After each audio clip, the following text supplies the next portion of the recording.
morning, fam. Hopefully your guys' weekend has been a good one because mine was pretty decent, to be honest. And you know what? I've got some salt lined up for you guys this week because this week is Friday the 13th, and I'm going to make it a spooky week for you guys. But no, what you guys are really here for is Harman Smith's take on Cyberpunk 2077. And let me tell you guys right now, it's an interesting take. Even though the real reason why he's trashing these games in the first place is because, well, it's not on his precious little platform, the Nintendo Switch. But you know what? I'm here to indulge him and understand his, complaints about Cyberpunk 2077. So before we dive right into this, don't forget to like, comment in the comment section, and subscribe to the channel if you really do enjoy this content. But for now, besides all that sellout stuff, let's go ahead and dive right into the salt, baby! Right now, we're in the early stages of game journalism hyping up Cyberpunk 2077. Phantom Liberty. That's right. The long-awaited DLC expansion for Cyberpunk 2077 is here, and it is going to save the game, so says the narrative. You know, that's really funny that you mention it right now, though, you corpo gunk. Listen here for a quick second. When this game first released to the public, it was glitchy. You couldn't even drive down the road without your car glitching through the road, seeing glitching characters doing the wildest things that you could possibly imagine. And it took them 3 years and a next-gen console, which we are current console right now, you know, with the Series X and the PlayStation 5, just to make this game into a stable, functioning game. And you know what? There's some other stuff that they added that they promised, and you know what? They added it. And I'm going to tell you right now, this game is in a lot more healthier state than it was at launch. But the updates that have continually come to this game has made this game so much better. So the DLC that's actually coming out is just nothing but added more onto the universe of Cyberpunk. I don't know where you got it from that this DLC is going to save this game, but the only thing that has saved this game is the fucking updates that Project CD Red has done. Now, I'm not giving fucking CD Projekt Red any fucking leeway in this situation, but they finally updated this game to where it's actually playable, it's actually fun to play, and there's more shit to do within this world without buying DLC, mind you. But you know what? I will give CD Projekt Red some praise at least. At least they stuck around and at least updated this game to where it's going to be functioning. You have some more content to go with. Unlike certain other companies, that's the most profitable franchise in the world that refuses to fix their games.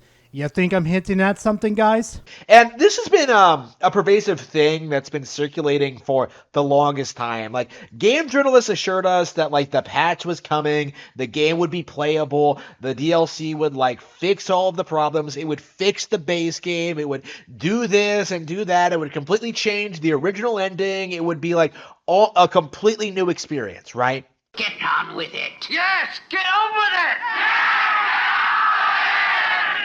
Hey, you heard the people, Harman. Come on, let's get to the point already. Let's stop dragging this out just so you can hit that 8-minute mark on your video for that extra moolah. Come on, buddy. Get to the point. We're waiting here. Let's go. This would save Cyberpunk 2077. In fact, Cyberpunk 2077 was already saved when the Netflix cartoon Cyberpunk Edgerunners came out, right? When that came out, and like, oh, that turned things around for CD Projekt Red. It saved the game, and it was such a weird, pervasive narrative, right? And now Phantom Liberty is here. It's out now, and it feels as if these guys are going to try and pull like a No Man's Sky situation. Yeah, they're not going to be doing that. You want to know why, Harman? It's because they're switching engines from the one they have right now to the Unreal Engine. Do I know the reason why they did that? I'm not really sure, to be honest, but you know, somebody over there or someone that's really deep dived into this stuff would pretty much know a lot better than me, and you're welcome to comment in the comment section too. And for you to sit right there and call fucking Edge Runners a cartoon instead of anime, and knowing the clear difference between a cartoon and an anime really shows your intellect. But then again, I am giving too much leeway to Harman Smith in this situation, considering he made a video saying Berserk is no masterpiece, in which they pretend that the game is somehow good now after a handful of updates that don't really do anything to fix the core problems with the game. You know, the glitches, the pacing, the general structure, the general gameplay. Like, even if Cyberpunk 2077 was like perfectly playable, it still wouldn't be a good game. And that's always been like my issue with a lot of like modern AAA releases. Like as long as the game is not completely broken, you're gonna see people like come out and say it's the best game ever. Oh, really? Because the updates that have came out for Cyberpunk has drastically improved this game. And I'm not talking about like little increments of like fixing little tiny little problems that Game Freak likes to do with Pokemon. No, I'm talking about they reworked the cop system, the skill trees twice, I think, and many other things that I can't remember. But I'm gonna play you guys a little clip for new audience members that come here. Let me show you how much of a clown I can make Harman. I'm playing Pokemon Scarlet right now, and it's great. Don't believe the hype. Don't believe the lies. Don't believe like the gaming YouTubers. This game is awesome. There are no glitches. It runs perfect. And even to this day, this clown still thinks Pokemon Scarlet and Violet is the best game ever. I shit you not. It's been so long that I honestly don't even remember what this game was like when it first came out. I don't remember like the hype cycle and like the decline and the irrelevancy. There was so much controversy, so much like ridiculous behavior from the devs and people making excuses for it. Oh, just like you, the Nintendo fanboy in this situation, where you cap for everything that Nintendo do, and I don't even think I remember one time fucking Harman has ever gone against Nintendo and said, I don't like what Nintendo's doing. It's such a creepy little thing that they're doing right here. It's such not proactive for the consumer. Not one fucking time have I ever heard you say that. And maybe if you actually play the games that you try to talk about, maybe you would have a better understanding of why people were extremely pissed off with CD Projekt Red. I mean, I was one of the people that was extremely vulgar with them. Because considering the fact that there was a bug going around still that they thought was a really good idea to cap the limit data on fucking game save files. Because I'm that type of person that likes to run around, grab some stuff, grab some extra ammo, grab some extra food, grab some extra components. I'm that type of person.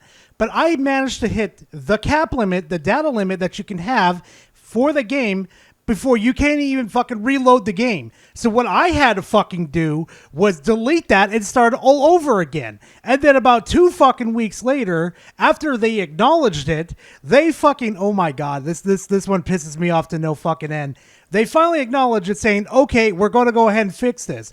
After I deleted my fucking character. 2 weeks fucking later. Then get a load of this shit too. After the 2 weeks and they finally acknowledged the fucking problem, they say they were going to fucking fix it. So I was put into a fucking position of all those hours that I put into that character, deleted. I had to delete the character so I could start on a fresh new one. It was an absolute mess. Right? We're never going to get another Witcher. We're never going to get another new IP from them. Like, they're just going to milk the same tired IPs into the ground, right? They're just going to do the same thing over and over and over again.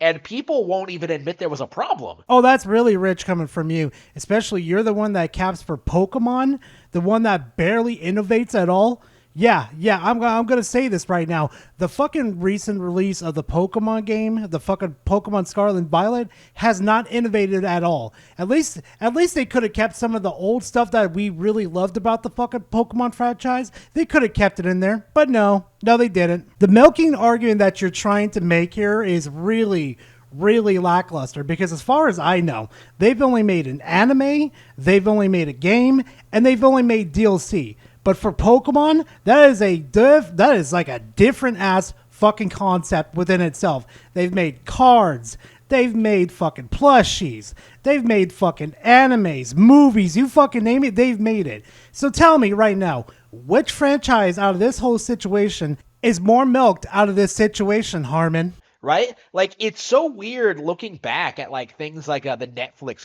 show, right? For The Witcher, where people pretended as if like Henry Cavill was some great like Geralt of Rivia, and like it was this completely faithful adaptation of the books, which they did not read. That was like true to the source material and was so good until they had to recast Cavill because of those darn feminists ruining everything. Like, It was completely ridiculous, right? The show was never good. Shall we? Hold the phone. You do realize is that Henry was a huge fan of the Witcher series, right? He read the books, played the games, and that's the reason why that TV show was really good on fucking Netflix, and I loved it. Henry knocked it the hell out of the park. But as soon as I noticed that they started to take him out of it, the show's quality slowly declined into fucking the garbage bin. Okay? And for the love of God, Harman, please don't sit there and act like you know what you're talking about, because clearly you don't. Because I know exactly what happened, because I saw all the articles, the videos, the conversations that Henry had with everybody. It was pretty clear that the only reason that show was ever successful is because of Henry. Right? You know, the games were never good. The original books weren't very good. Right? Like this like worship of CD Projekt Red, like right from the get-go, was ridiculous, right? Like 10 years ago, they were where Larian is now, right? Where people desperate to like avoid Nintendo consoles and avoid like admitting that Japanese gaming is superior have to like just keep jumping from developer to developer, like from IP to IP, trying to find something to talk about, trying to find something to play, something to hype up, something to pretend is top tier. Well, I sure hope somebody picks up that phone. Do what? Because I fucking called it! Remember when I said at the beginning of the video that you could boil down fucking Harman's videos to, it's not on the Nintendo Switch, so it's a bad game. Yeah. If you didn't believe me at all, you owe me a like, a comment, and subscribe to this channel. You do it. You do it now. You own me, because I was right. I called it. I'm just messing with you guys in that situation. But with Harman Smith, though, I really am not. Because, like I said earlier, you could boil it down because it's not on the Nintendo Switch, or it's not owned like a property or franchise like Pokemon, Mario, Link, owned by Nintendo. Cyberpunk 2077 turned out being, like, we may see a situation in which the vast majority of players, people who bought and played the game at release, will not be interested in an expansion because it's been too long. They would rather just play a new game like Tears of the Kingdom than like mess around with this stuff, right? There are just so many better options than a DLC expansion to a subpar product. 3 million people have bought this game in the first week, and they would pretty much disagree with you in this situation. And on top of that, too, I think a lot of people have a lot of different tastes than the one that you have in your mouth from Nintendo last night. Because, spoiler alert, not a lot of people stick around with the game for as long as other people have just to wait for DLC. Other people want to go play other fucking video games. Not just Nintendo products, Harman. Right? It's kind of the Baldur's Gate 3 thing all over again. Like, why would I care about Phantom Liberty when I could do something else, right? When I could play any other open world game, when I can do anything else with my time and money, right? Like, why exactly would I even bother? Well, sorry to shock your system in this situation, Harman, and this is going to be really scary. Other people have taste. Like over here, I have an Xbox for like playing shooter games and many other stuff that Game Pass offers. I have a gaming PC that, I could try out indie games and many other games, and I could play emulator games too. I know that scares the hell out of you. And I could play PlayStation games. Like I have a PS5 right here, and there's so much offering to this gaming industry that you just want to cap for Nintendo all the time saying superior is really, really sad. And speaking of open world games that's coming to a certain platform, no, not your precious little Nintendo Switch. No, it's coming to PC, and it's called Palworld. I suggest you guys to go look it up because come January, I'm going to be playing the shit out of that game. I really don't see it like being all that relevant or talked about at all. Like the simple fact of the matter is that like CD Projekt Red is done, right? They are never going to put out another relevant game, and Cyberpunk 2077 should be the last time that we ever hear of them. See, that's kind of the funny part in this whole situation. You see, CD Projekt Red is perfectly fine. They've got enough moolah to have them last another 10 years. And trust me, they've already gone on record saying that they're going to be releasing more and more games. So, sorry to burst your bubble in this situation, Harman. They're coming back. They're not coming back. They're staying and there's nothing you could do about it except on your little YouTube channel.